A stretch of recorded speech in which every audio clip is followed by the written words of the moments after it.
right, if you got a teen or a tween in your house, listen up. Talking to them is difficult, isn't it? Especially when it comes to some of those tough topics. So we brought in parenting educator Judy Arnall to talk about talking to your teens. Okay, preteen, 12 years old, door slam, I hate you. First time last weekend, and I just about lost it in my head. In your head. But I cannot believe that somebody just said that to me. But you probably remained calm and cool, which is key when you're talking to teens. I try to, and you really need to pick your battles. And that is the key, isn't it? Calm, cool, and communicating effectively always. Keep those lines of communication open. Absolutely. So stay calm. Try and talk lots in the good times. The key thing about teens is try not to punish them, because nobody really talks to someone or shares their feelings with someone who punishes them. So you're in the last third of parenting, start problem solving. Okay. Now, before you can get to problem solving, you really need to listen to each other. Now, teens aren't very good at listening, but we are, right? So one thing you want to do is use your I statements. So, for example, you say to your child, I feel annoyed when your stuff is all over the house because company is coming over. And your child reacts back defensively, right? So what you can do is acknowledge their feelings and say, okay, I understand you're feeling upset because maybe you don't have any space in your room to put your stuff. So how can we work this out? And then you move into problem solving. But what it does is it lowers everyone's emotional temperatures. Rather than react.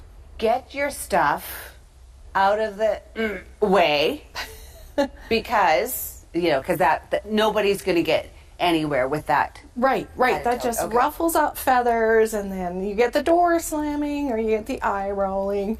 And you just want to acknowledge their feelings, and then they feel heard, and then hopefully they'll listen to you too. And do you acknowledge maybe even, because I know with mine, she doesn't even know what she's feeling sometimes. You know what I mean? There's so many big feelings right now. Do you acknowledge that? Like, look, I know that you're having some big feelings. Yes, that's a good way to say it. Big feelings. If you don't, can't pin it down to upset, angry, annoyed, happy, then say big feelings. At least you're acknowledging what's going on, that inner turmoil. And they have a lot going on. Okay.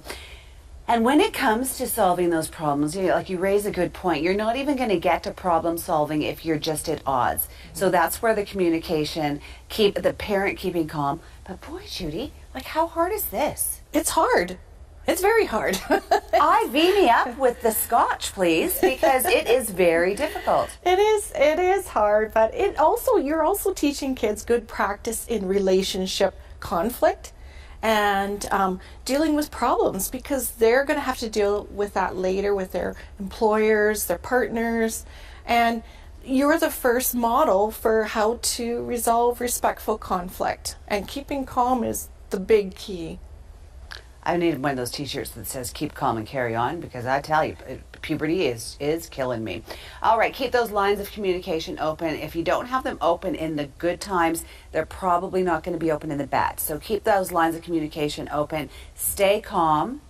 Use the I feelings and try to have a conversation rather than just an order. Acknowledge their feelings too. All right. Teens have feelings too. So do moms, teens. For more tips and information, professionalparenting.ca and Judy and the gang have a free webinar coming up this Thursday night at 8 o'clock on parenting and talking to your teens. You can check the info on the Calgary's Child website, calgaryschildmagazine.ca. You can follow them on Twitter and Facebook as well. Thanks, Judy.